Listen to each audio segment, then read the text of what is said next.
ကြည်စမ်းမအောင်သူတို့ရဲ့အမီးတွေသူတို့ရဲ့အယောင်တွေကတောက်ပလိုက်တာငါကြတော့တကူလုံးမဲတူးနေတာပဲ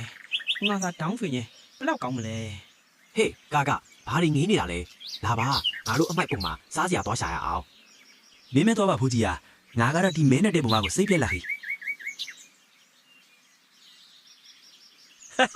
ရပြီငါတို့အခုနေနေတယ်ဒီတောင်းတောင်တွေကိုငါအမီးမှာထိုးဆိုင်လိုက်ရင်ငါလဲတောင်းဖြစ်ပြီပေါ့ မင်းကဘဲကလေကြည်ရတာငါတို့နဲ့လည်းမတူဘူးနှုတ်သီးကလည်းတူတူအတန်းကလည်းတစ်မျိုးပဲ ကျွန်တော်လဲတောင်းပါပဲဗျာကြည်ပါအောင်ကျွန်တော်မှလည်းတောင်းတောင်လေးရှိတာပဲ ကြည်စမ်းကြည်ကန်းပါလားကြည်ကန်းကထောင်းရောင်ဆောင်ခြင်းနေတာပဲသွားငါတို့အနာကထွက်သွားတော့ မင်းကငါတို့ကိုစွန့်ခွာပြီးဒေါင်းဖွချင်းခဲ့တာလေ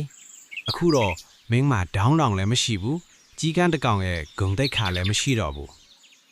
ငါမားသွားပါပြီတငယ်ချင်းရာကိုအမျိုးအနွယ်ကိုတန်ဖိုးမထားပဲသူ့တပားကိုအတူခိုးမိလို့အခုတော့ဘဲဘက်ကမှအဖတ်မလုပ်တော့ဘူး